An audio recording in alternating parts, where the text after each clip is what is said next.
मैं मंजू मीणा। बच्चों, आज हम यूनिट 3 में डायपोल मोमेंट के बारे में पढ़ेंगे। डायपोल मोमेंट होता क्या है?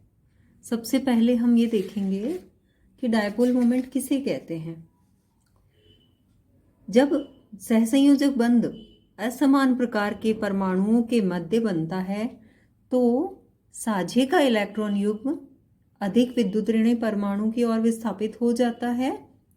इस प्रकार का बंध ध्रुवीय सहसंयोजक बंध पोलर कोवलेंट बॉन्ड कहलाता है।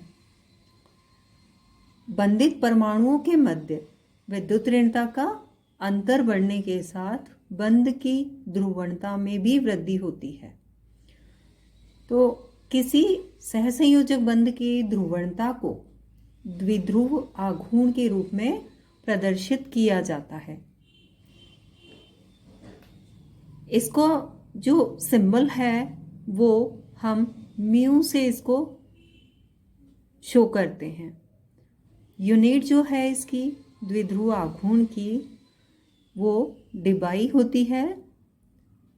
इसका फॉर्मूला जो है वो है म्यू बराबर E इंटू डी।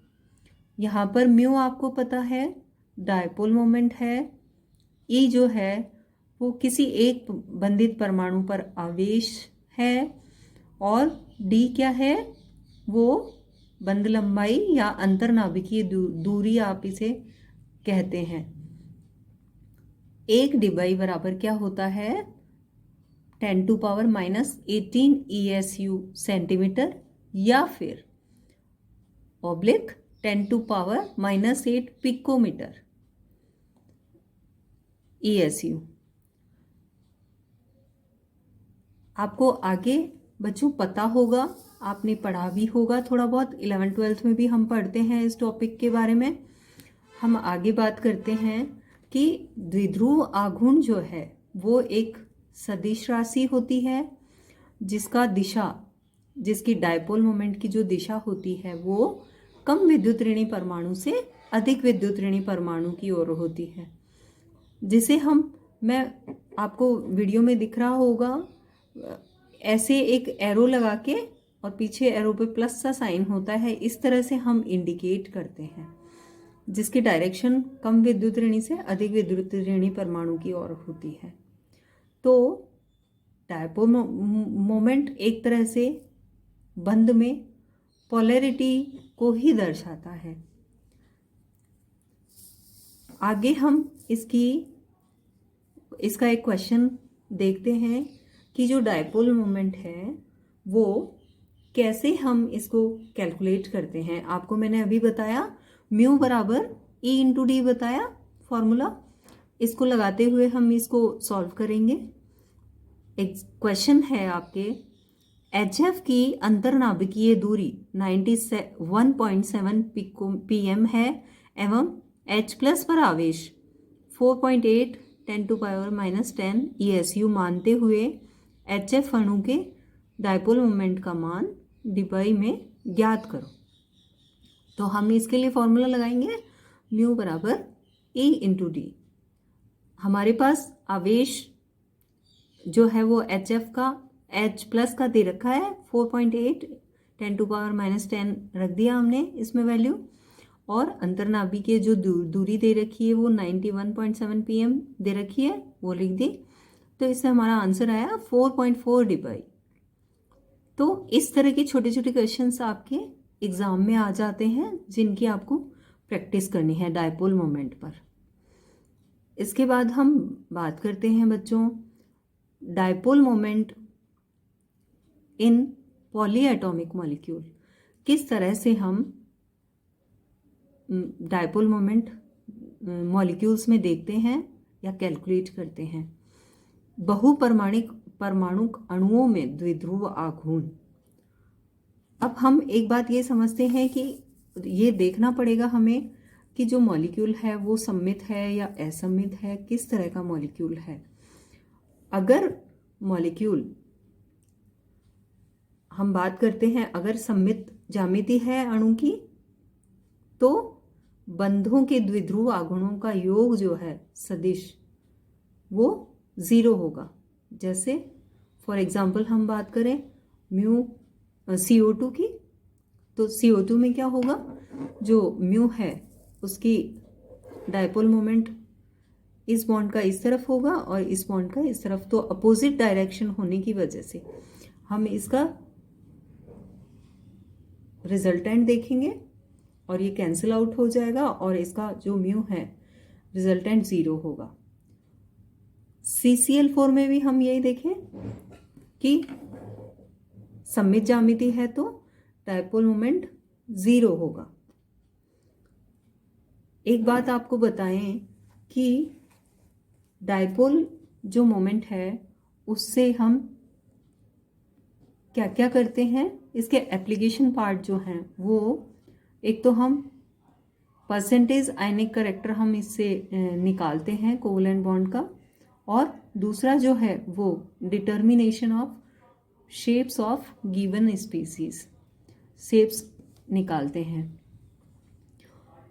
इसमें हम जैसे कैटेगरी हम ले सकते हैं कि जैसे लीनियर में भी मैंने बताया, लीनियर हो सकती है ज्योमेट्री सममित में, तो लीनियर होगी तो 0 ही होगा, और नॉन ज़ीरो जो होगा लीनियर में वी शेप में, सॉरी AB2 टाइप में अगर हम लें तो वो वी शेप में नॉन ज़ीरो होगा। जैसे हम बात करें SnCl2 की, तो चूंकि ज्यामिति सममित नहीं है इसलिए इसका डायपोल भी 0 नहीं होगा। इसके बाद हम बात करें AB3 टाइप के मॉलिक्यूल की, तो AB3 में भी 0 जिसका होगा वो ट्राइगोनल प्लेनर में होगा, और टेट्राहेड्रल में मैंने अभी बात की जैसे CCl4 के बारे में, तो इसमें 0 होगा, और नॉन ज़ीरो जिसमें होगा वो इर्रेगुलर टेट्राहेड्रल में होगा। नॉन ज़ीरो AB3 में किस में होगा,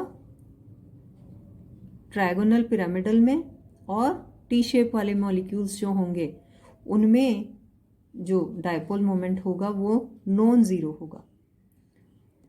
और AB4 में जैसे आपके पास अगर ज्यामिति सममित है जैसे CCl4 जैसे, तब तो 0 होगा, लेकिन अगर आपके पास मान लीजिए स्क्वायर पिरामिडल ज्योमेट्री है, तो फिर जैसे ICl4 प्लस है, IBr4 प्लस है, इर्रेगुलर टेट्राहेड्रल में जैसे हम बात करें SF4 की, TeCl4 की, XeO2F2 की, तो ये इर्रेगुलर टेट्राहेड्रल ज्यामिति हैं जिनमें डायपोल मोमेंट 0 नहीं होगा।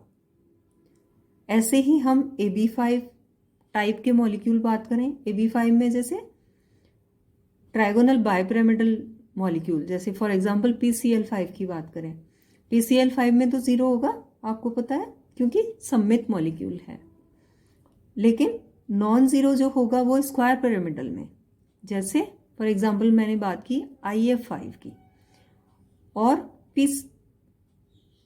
इसका दूसरा एग्जांपल जो होगा वो क्या होगा, XeOF4, जिनॉन ऑक्सी टेट्राफ्लोराइड की बात कर रही हूं मैं। चलिए, और आपकी बुक्स में बहुत सारे एग्जाम्पल दिए हुए हैं जो कि आप देख सकते हैं और आगे हम डिस्कस करेंगे। और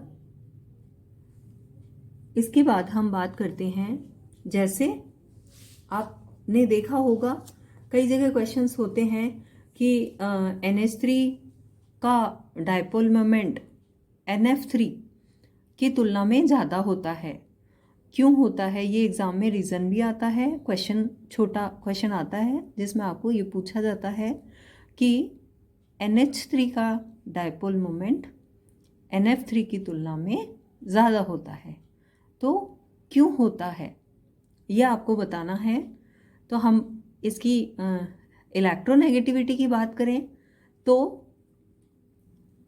NH3 में तो नाइट्रोजन की ज़्यादा होगी, H और N में किसकी ज़्यादा होगी, नाइट्रोजन की, तो बॉन्ड का जो डाइपोल है वो मैंने एरो से बताया है, कम विद्युत ऋणी से अधिक विद्युत ऋणी की तरफ होगा।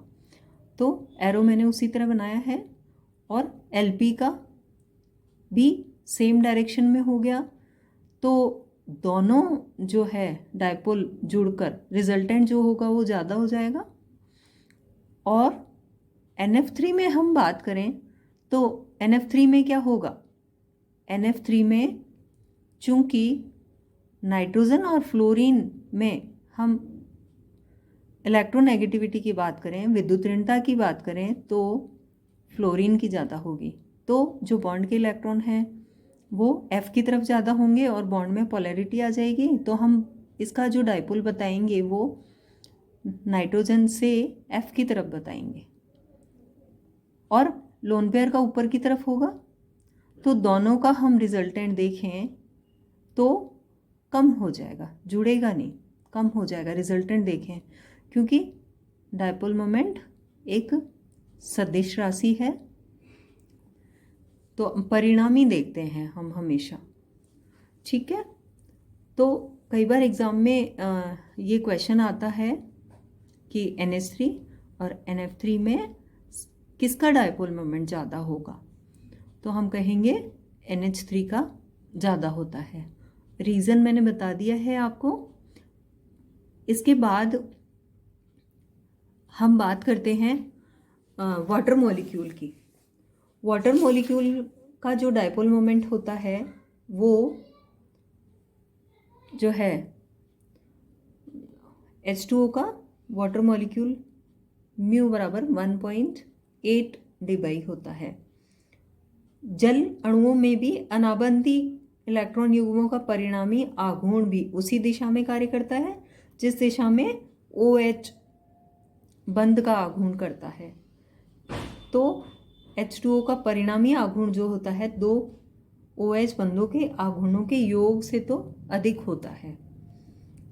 इसके बाद हम एप्लीकेशन पार्ट पे बात करेंगे। जैसे कि मैंने बताया आपको कि डाइपोल मोमेंट से हम परसेंटेज आयनिक करैक्टर भी निकालते हैं बॉन्ड में, जिसका कि फॉर्मूला क्या होता है आपने पढ़ा हुआ है 11th-12th में। परसेंट आयनिक गुण बराबर द्विध्रुव आघूर्ण का प्रायोगिक मान अपॉन द्विध्रुव आघूर्ण का सैद्धांतिक मान मल्टीप्लाई बाय 100 से मल्टीप्लाई हम इसको करते हैं। तो इस तरह से हम किसी भी मॉलिक्यूल में आयनिक प्रतिशत आयनिक लक्षण हम ज्ञात कर सकते हैं, जो कि मैं नेक्स्ट वीडियो में आपसे और अच्छे से डिस्कस करूँगी। तो बच्चों, इसमें एक टेबल भी बुक में दी हुई है जो आप देख सकते हैं कि किस मॉलिक्यूल का डाइपोल मोमेंट कितना होता है। मैंने ये बता ही दिया है कि सममित मॉलिक्यूल होते हैं उनके तो डाइपोल मोमेंट 0 होते हैं, रिजल्टेंट जो हो जाता है वो 0 कैंसिल होके 0 हो जाता है, और बाकी असममित वाले जो मॉलिक्यूल्स होते हैं उनका कुछ डाइपोल मोमेंट होगा, कुछ वैल्यू होगी। Okay, thank you.